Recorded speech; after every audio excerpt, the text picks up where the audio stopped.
Stuff this morning because it is the 7th of April and that means exactly 6 months since the Hamas attack on Israel, where those Hamas militants attacked military bases but also those communities. There was a sort of party rave thing going on, just a most dreadful event. Well, as you might remember, more than 1,100 people were killed in the attack, with 250 people captured as hostages, with approximately 130 people still remaining in captivity. Well, of course, that attack triggered what is now the ongoing military action in the Gaza Strip, as Israel has vowed to destroy Hamas. Well, in marking the 6-month anniversary, the Israeli Prime Minister is facing down protests in the streets, while Rishi Sunak has called for an end to the war. Well, let's talk to political commentator Peter Spencer, who joins us now. Morning to you, Peter. I mean, it's remarkable that we are 6 months on from this. And the tide is turning somewhat, certainly within Israel, isn't it? Never mind what the likes of the White House and Number 10 are saying. Absolutely. I mean, the White House and Number 10 and other Western allies are very mindful of the fact that the Hamas attack was the worst atrocity that Israelis had suffered since the Holocaust. But at the same time, subsequent to that, the death toll among Palestinians, mainly women and children, is some 30 times the number of people who died in the Hamas attack. And so there has been a growing sense of disquiet that this is starting to look like revenge rather than resolution. And then on top of that, there is, whatever the Israelis say, there's evidence that they're not being very enthusiastic about letting aid get through. And again, there is that burgeoning sense of suspicion that just maybe the Israeli government is using starvation and disease as a weapon of war. And as a consequence of that, the tide has, as you say, Steve, been starting to turn. And then I think the tipping point comes with the slaughter of those 7 aid workers, 3 of whom, of course, were British. And so the language is significantly hardening on both sides of the Atlantic. It's worth noting, actually, that Joe Biden a couple of days ago did say that, look, support for Israel is dependent on you guys being a little bit more careful about civilian casualties. And Rishi Sunak, for his part, has called for a humanitarian pause. I mean, he went through the ritual thing of saying, look, we support Israel's right to defend itself, blah, blah, but, and then there was this big but.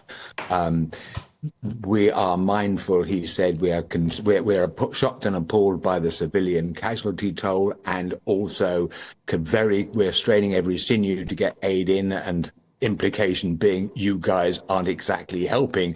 And so progressively, the language against Benjamin Netanyahu's prosecution of the war is hardening. And Peter, what do you make of the scenes inside Israel? Because we've seen a number of protests, haven't we, in the past few days, but they are growing in number. And we now believe there are 100,000 people on the streets last night rallying against the government. They're demanding a Gaza hostage deal, because I suppose to many people in Israel, 6 months on, their goals of destroying Hamas and rescuing the hostages still seem very far away. Well, totally, very far away indeed. And I mean, the Netanyahu government wasn't that popular even before all this stuff happened. Remember, it's a rather slipshod coalition of extreme right-wingers. And Israel as a nation is not a right-wing nation. And sure, I think Netanyahu, his response, this kind of the shock and awe response that he has prosecuted to the atrocity, clearly hasn't delivered the goods in terms of spooking the Hamas into handing back the hostages. And so, as you rightly say, Ellie, there are now mass protests in Israel saying, look, you've called this wrong.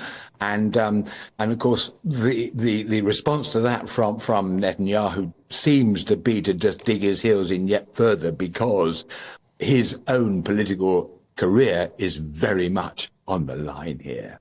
What do we make, Peter, of the intervention by Boris Johnson, out of politics, but never far away, of course, saying it's totally wrong, the idea that we should stop sending arms to Israel? I mean, the argument being it's the only democracy within the region, it is an ally, a friend, and therefore we must continue to support come what may. I mean, that's quite interesting because Biden has sort of been saying, look, support from America is dependent on the Israelis, reining back on slaughtering people wholesale. But he knows that he can't really pull the plug on on supplying weapons to the Israelis, because if the Israeli state were to collapse, it leaves the field wide open for other states which are very much hostile to the United States.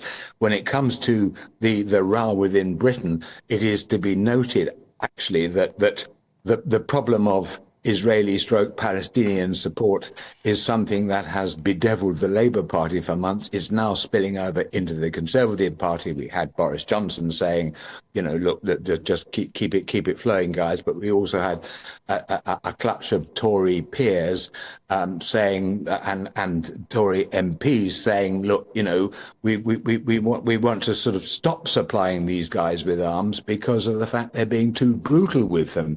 I mean, in actual fact, the amount that the armaments that we supply is a very small, in the scheme of things, is a very small proportion, but the symbolism matters. I just do note that in terms of the politics of it, what was a problem for Keir Starmer is increasingly looking like a problem for Rishi Sunak as well. OK, Peter, thanks very much indeed.